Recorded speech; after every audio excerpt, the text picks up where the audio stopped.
Okay so नमस्कार मेरे प्यारे भाई बहनों। आज हम डिस्कस करने वाले हैं, बहुत ही इम्पोर्टेंट कंसेप्ट है जावा कलेक्शंस फ्रेमवर्क का। जैसे कि आप जानते हो, जावा कलेक्शंस फ्रेमवर्क का यूज़ हम मल्टीपल ऑब्जेक्ट्स को, मल्टीपल एलिमेंट्स को मैनिपुलेट करने के लिए, एलिमेंट्स को मल्टीपल ऑब्जेक्ट, मल्टीपल एलिमेंट्स को मैनेज करने के लिए हम कलेक्शंस फ्रेमवर्क का यूज़ करते हैं। And it is very important guys, try to understand, very important interview point of view, and even if you are working as a Java developer, that is also very important. So when you should go for map, okay, what kind of situations we may face, so that things guys we have to recognize first. Okay, like I would say here, if we are maintaining the element in the form of key value pair, or if there is a requirement where we need to manage the object in the form of key value pair, then we will go for map concept. Remember, okay, so map is the collections of object in the form of key value pair. So key also will be in the form of object, and object also, value also will be in the form of object. So here there would be the one object, you can say, let me, you can say here kind of thing, like this is the one object, and this one object will be containing the key as a object, and also value also as a object. And this object, you can say, okay, we are breaking in the form of key value pair. So key also would be the object, and value also will be in the form of object. But how you can manage this object, and where we need guys this kind of object? Let's say guys, I have a, you know, you can say, multiple fruits, so I want to maintain the fruit data. Let's say apple,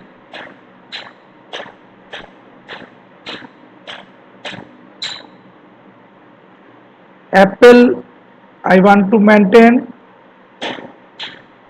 quantity in kg, you can say in kg, like number, numeric value you can put here. So let's say 50 kg available. And grapes,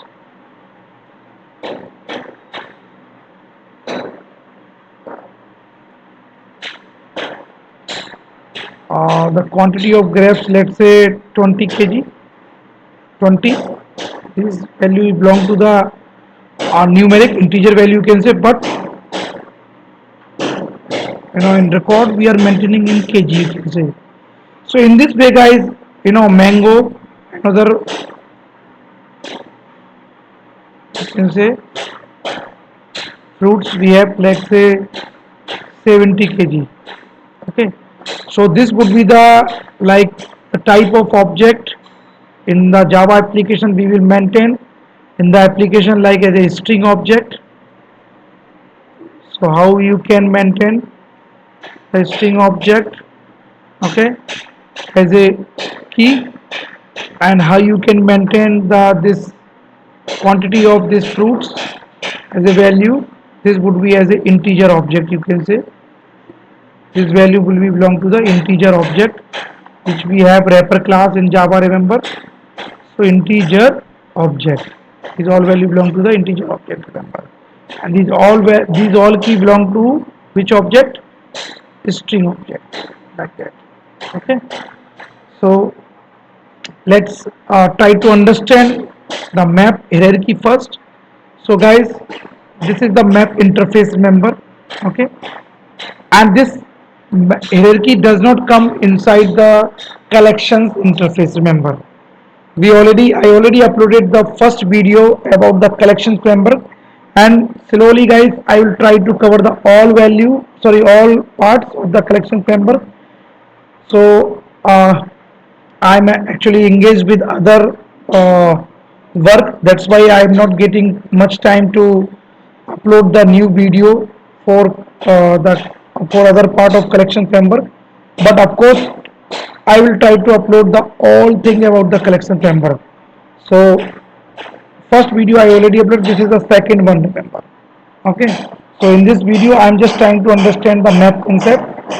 Okay, so map is my interface, and this interface is extending by the sorted map. This is also interface, sorted map is also interface. Okay, and sorted map actually adding the sorting functionality. Like if we want to sort the map, so this tree map is extending, this tree map is implementing the sorted map and taking the sorting functionality, inheriting the sorting functionality from the sorted map interface member. Okay, so if you want to sort the map, use the tree map concept. Okay, so the sorting will be happen with uh, based on the key value, remember, based on the key object. Okay, so if you are going to sort the map, use the tree map concept, tree map class, create the tree map object, and there you can insert the element in the form of key value pair, and the element will be sorted based on the key object. Okay, remember. So I will take the separate concept where I will be writing the code, I will be showing the practically, but this time I would like to cover the map concept theoretically, and also I will try to cover few interview questions also which are related to the map concept. So this is very important concept. Okay guys, now uh, so when you want to sorting map, you have to use this tree map. Okay, sorting map you can say. Now if you don't want to sort the map, just you want to save the element in the form of key value pair, but yeah, remember key must be unique here, remember. Okay, अगर पहले से ही की already available है और आप उसी type की दूसरी की अपडेट कर रहे हो, तो ये ध्यान रखना वो की ओवरराइट हो जाएगी न्यू की से. ठीक है, न्यू की से जो ओल्डर की होगी वो ओवरराइट हो जाएगी.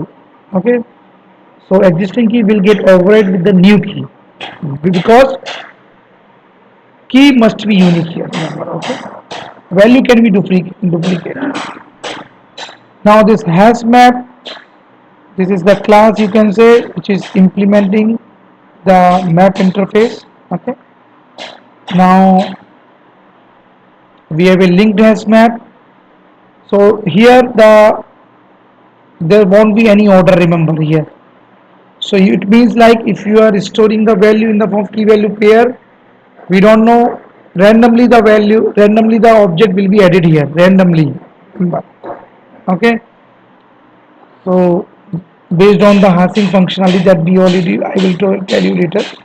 I think I already uploaded the hashing functionality related to the video. You can go through internal mechanism, how they are inserting the value in hash map or hash table. Okay, so what are the operations they apply?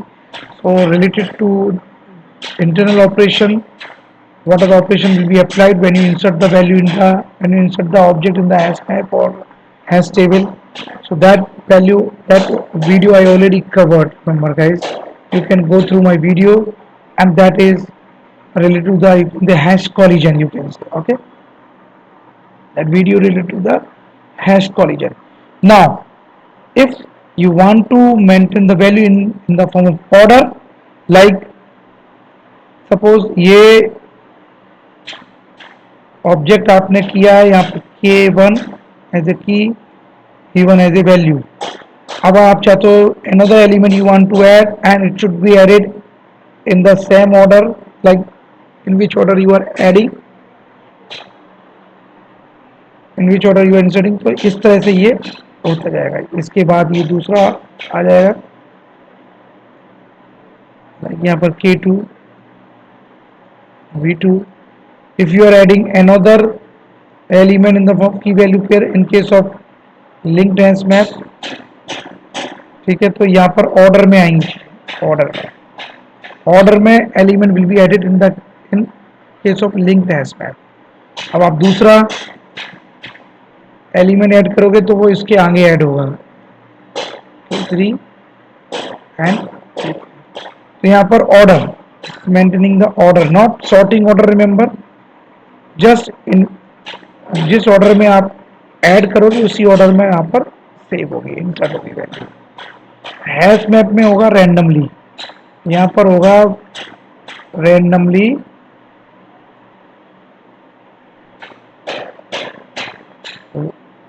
randomly insert element. A randomly element will be inserted in case of hash map. Okay, fine. Now I will move to the another part. Yes. So now guys, interviewer may ask what is the difference between the hash map, hash table, synchronized map, concurrent hash map, why we need guys this kind of map, multiple category, you know, of the map. So one by one we will try to understand. देखो guys, hash map अभी आप समझना इस तरह का कि यहाँ पर वैल्यू की value in all guys, hash map, hash table, synchronize map, concurrent hash map, in like in all these all collections the value will be added in the form of key value pair. तो इन सब में की value pair में value add होगी, but difference है performance wise difference है, कहाँ पर हमें हैश मैप यूज करना है, कहाँ पर हमें हैश टेबल यूज करना है, ठीक है, कहाँ पर हमें सिंक्रोनाइज मैप यूज करना है, कहाँ पर हमें कॉन्करेंट हैश मैप करना है। तो जरूरत के हिसाब से we will try to use in the application, ठीक है। If it is about, remember guys, single thread, अगर आप सिंगल थ्रेड की बात कर रहे हो तो use the hash map, because hash map is not synchronize by default. तो सिंक्रोनाइज नहीं है, it mean hash map does not have any lock, ठीक है। तो परफॉर्मेंस फास्ट होगा, but when it is about the single request, when it is about the single thread, if single thread is using this hash map, the performance will be best, fast performance होगा and no issue, no problem, you can use, remember, okay। but if it is about the multi threading, multiple thread मतलब दो request आ रही हैं eight a time एक ही map को use करने के लिए। तो जब दो रिक्वेस्ट एट ए टाइम आएंगी एक ही मैप को यूज करने के लिए, एक मैप उसमें मान लो इंसर्ट करना चाहता है, दूसरा मैप उसमें दूसरी रिक्वेस्ट, एक रिक्वेस्ट उसमें इंसर्ट करना चाहती है, दूसरी रिक्वेस्ट उसको रीड करना चाहती है। तो यहाँ पर गाइस इशू हो जाएगा, ध्यान रखना, because it is not thread safe, okay, it does not have lock. तो ये सबसे बड़ा इशू यहाँ पर है, ठीक है। लॉक नहीं है मतलब क्या होगा, डेटा करप्शन का, डेटा करप्ट का इशू हो सकता है यहाँ पर, क्योंकि multiple thread coming together to utilize this hash map, and hash map is not synchronized by default, even it is not lock by default, ठीक है। तो यहाँ पर डेटा करप्ट हो सकता है, ठीक है, और मतलब डेटा इंटीग्रिटी इशू हो जाएगा, ठीक। Now if it is about the multi thread, like multiple thread, अगर आप चाहते हो कि at a time 3 thread, 5 thread, 100 thread, you know, want to utilize the map, then better to use the hash table. But यहाँ पर problem क्या है इस हैश टेबल में, ये सिंक्रोनाइज है, बट सिंक्रोनाइज का मतलब क्या फायदा है इसमें, भाई लॉक है, बट लॉक तो है, बट इशू क्या रहेगा इसमें कि भाई अगर एक थ्रेड ने लॉक ले लिया तो बाकी की thread has to wait, other thread has to wait. If one thread has been entered into the synchronized log, one thread has been entered into this section, जो लॉक सेक्शन, जो भी section lock है उसमें एक thread ने enter ले लिया है, तो अदर थ्रेड को हैज टू वेट, ठीक है, जब तक कि वो लॉक रिलीज नहीं हो जाता, ध्यान रखना। तो यहाँ पर परफॉर्मेंस वाइज वेरी स्लो है ये, ठीक है, ये ध्यान रखना। तो अगर एक थ्रेड ने लॉक ले लिया है तो जितनी भी थ्रेड अगर वो वेट कर रही है, they have to wait until unless the thread release the lock, ठीक है। जो थ्रेड ने लॉक लिया अगर वो रिलीज नहीं करती तब तक ये उसको वेट करना पड़ेगा। तो यहाँ पर क्या परफॉर्मेंस इशू है, क्योंकि भाई एक थ्रेड अगर यूटिलाइज कर रही है तो अदर थ्रेड को वेट करना पड़ रहा है, ठीक है। तो इससे लोडिंग इशू हो सकता है, मेमोरी मैनेजमेंट इशू हो सकता है। और अगर एक थ्रेड जो यूज कर रही है इस ऑब्जेक्ट को, हैश टेबल की हैश टेबल ऑब्जेक्ट को, और अगर वो मान लो इनफाइनाइट लूप में गया, तो यहाँ पर डेड लॉक का सिचुएशन भी हो सकता है, program not going to terminate, क्योंकि other thread is still waiting to know to take the lock, और जो लॉक है वो इनफाइनाइट लूप के अंदर है, लॉक मिल गया है थ्रेड को, बट द थ्रेड जो है वो इनफाइनाइट लूप के अंदर है। तो वो इनफाइनाइट लूप मतलब not going to finish that loop. तो जब नहीं फिनिश होगा तो होगा क्या भाई, वो प्रोग्राम कंटिन्यू चलेगा, रनिंग चलेगा, तो बाकी की थ्रेड स्टिल वेटिंग, तो program is not going to terminate, not going to exit, not going to finish. Okay, तो इसमें डेडलॉक का इशू हो सकता है। तो अगर आपके पास मालूम है कि भाई, तो यहाँ पर हमने प्रॉब्लम फेस की है देन ना, चलो ये मैप था हमारे पास, ये सिंक्रोनाइज नहीं था, बट ये मैप को हैश मैप को हम सिंक्रोनाइज बना सकते हैं। जैसे method synchronize map method is there, collections जो यूटिलिटी क्लास है, कलेक्शंस डॉट सिंक्रोनाइज मैप, वहाँ पर आप मैप डालो, ठीक है, और वो मैप ऑब्जेक्ट डाल दो, वो मैप को सिंक्रोनाइज बना देगा। सिंक्रोनाइज मतलब फिर उसके पास लॉग हो जाएगा, वही सिचुएशन आ जाएगी, सेम सिचुएशन जो हैश टेबल के पास है, आप समझ सकते हो। मतलब हैश टेबल के पास मतलब लॉक एक ही रहेगा, अगर एक थ्रेड उस लॉक को यूटिलाइज कर रही है, एक थ्रेड एंटर कर चुकी है इस लॉक के अंदर, तो अदर थ्रेड क्या करना पड़ेगा, has to wait. Okay, enter unless the first thread lease the lock, ये ध्यान रखना।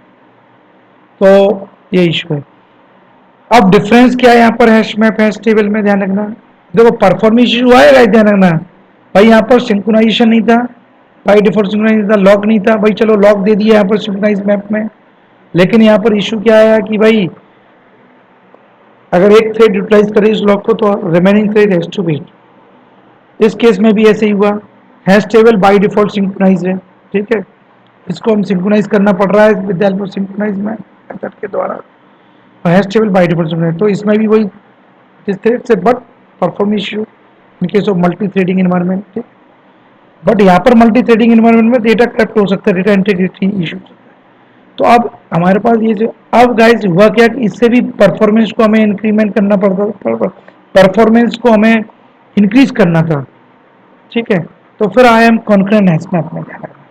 तो कॉन्करेंट हैश मैप में क्या होगा कि आपका जो पूरा का पूरा मैप पर लॉग नहीं होगा, पूरा का पूरा जो कलेक्शन मैप ऑब्जेक्ट है उस पर लॉक नहीं होगा, just some portion of the map that would be locked.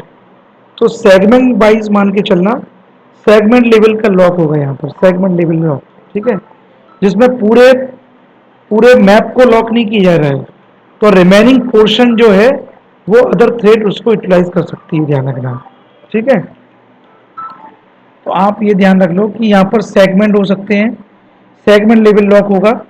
तो आप यह मान के चलो ये मेरा मैप ऑब्जेक्ट है, और if this map object we created with the help of concurrent hash map, class है हमारे पास, ध्यान रखना, ठीक है, java.util.concurrent पैकेज के अंदर, तो उसके अंदर कॉन्करेंट हैश मैप है। तो अगर मैं इस कॉन्करेंट हैश मैप का ऑब्जेक्ट बनाऊंगा, तो यहाँ पर जो मैप ऑब्जेक्ट होगा, बट यहाँ पर जो मैप ऑब्जेक्ट होगा उसमें सेगमेंट लेवल का लॉक होगा, आप देख सकते हो, देखो यहाँ पर सेगमेंट लेवल का लॉक, ठीक है। तो यहाँ पर हर एक पोर्शन पर लॉक होगा, तो बाय डिफॉल्ट यहाँ पर 16 सेगमेंट बनाता है, तो 16 सेगमेंट होता है। तो अगर सपोज फर्स्ट सेगमेंट को एक थ्रेड वन यूज कर रही है, ठीक है, तो other segment they are free to use by other thread, they are free to use, okay. If suppose thread two have taken the lock on segment two, so remaining जो other segment है they can utilize by other thread, they can utilize by other request, ठीक है। तो ऐसा नहीं है कि भाई थ्रेड वन अगर सेगमेंट वन को यूज कर रही है तो सेगमेंट टू की यूटिलाइज, बट सेगमेंट वन पर अभी थ्रेड वन यूज कर रही है इसको, तो थ्रेड टू सेगमेंट वन को यूज नहीं कर पाएगा, ध्यान रखना, क्योंकि segment one already utilize by thread one. Now thread two can utilize segment 2, segment 3, segment 4, segment 5, तो जो भी सेगमेंट उसको यूटिलाइज करना है वो यूटिलाइज कर सकते हैं यहाँ पर थ्रेड। अब thread 2 have taken the lock on segment 2, ठीक है। तो यहाँ पर सेगमेंट लेवल का लॉक है, ध्यान में। तो थ्रेड 2 अगर यहाँ पर सेगमेंट 2 को यूज कर रही है, सेगमेंट 2 वाले लॉक को यूज कर रही है, तो जी हमारे बाकी के जो लॉक हैं they can be utilize by other thread. तो यहाँ पर परफॉर्मेंस इंक्रीमेंट हम कर रहे हैं इन दिस वे, ध्यान रखना। सेगमेंट लेवल लॉक का हम यहाँ पर प्रोवाइड कर रहे हैं। सो यहाँ पर map is not fully, map is not locking, we are not locking fully map. यहाँ पर पोर्शन ऑफ मैप को लॉक किया जाएगा, but the remaining portion of the map can be utilize by other thread, ठीक है ना। You can say guys difference. So hash map में देखो क्या है, somebody may ask what is the difference. So hash map is not synchronized by default, but hash table yes is synchronized by default.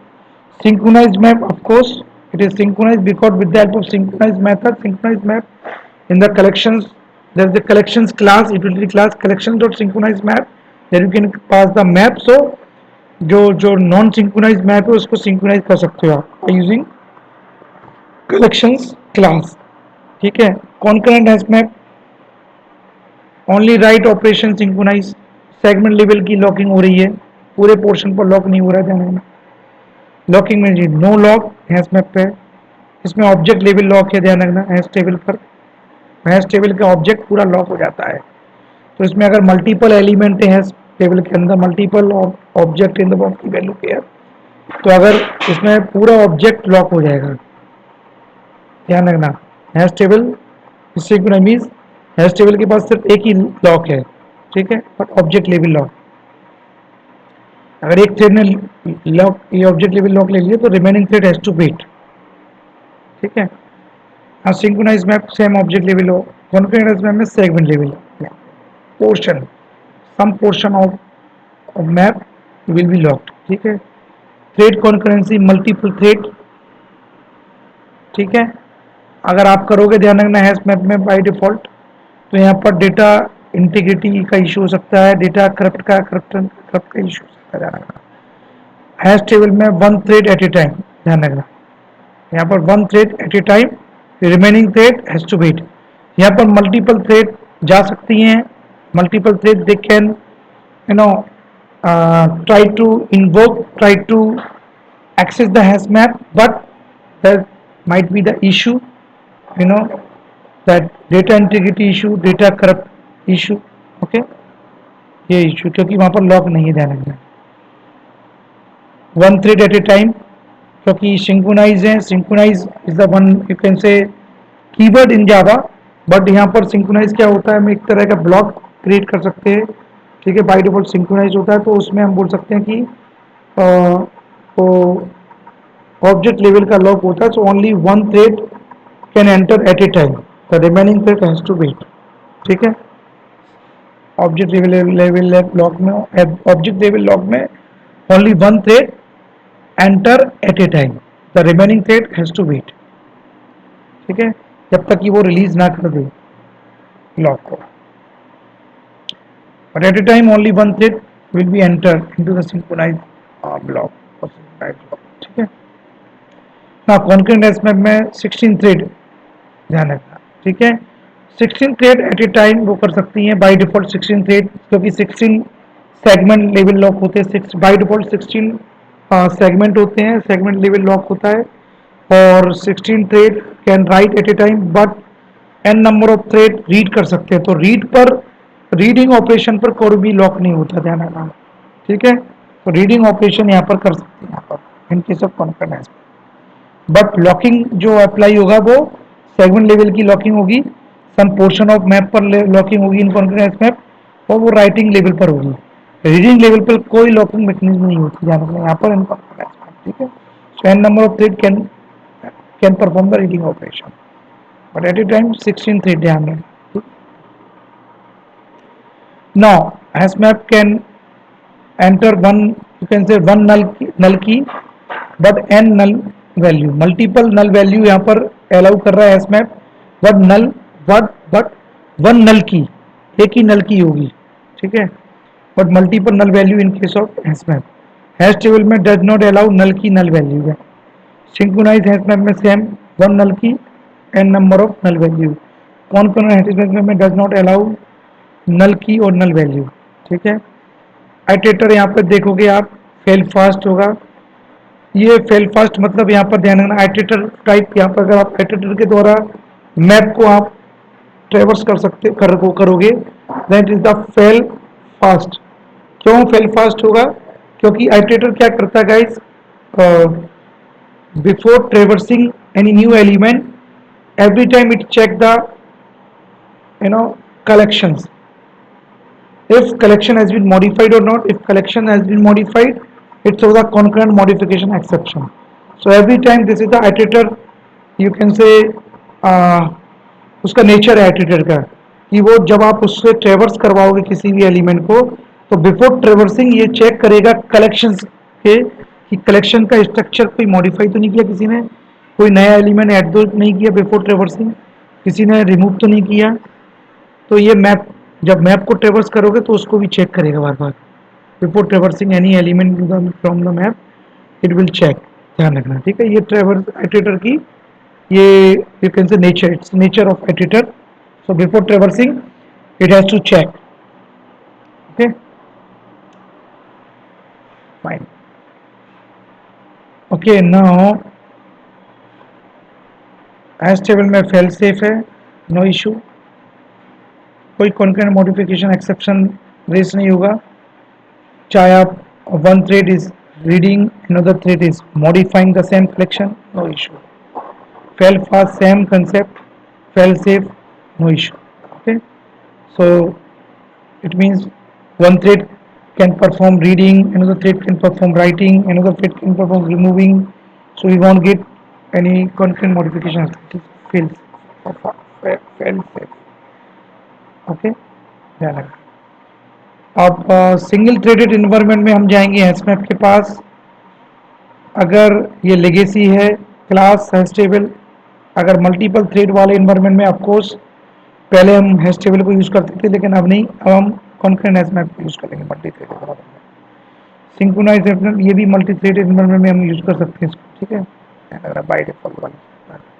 So guys, it is very important you just go through this concept, and thank you guys, and more video guys I will upload regarding the collections framework, so later you can go through. I will try to cover most of the concept, most of the interview concept, interview questions, as well as some theoretical concept, practical concept, and I will show you practically also. So those concepts I will upload later. Thank you guys, go through this. Thank you so much.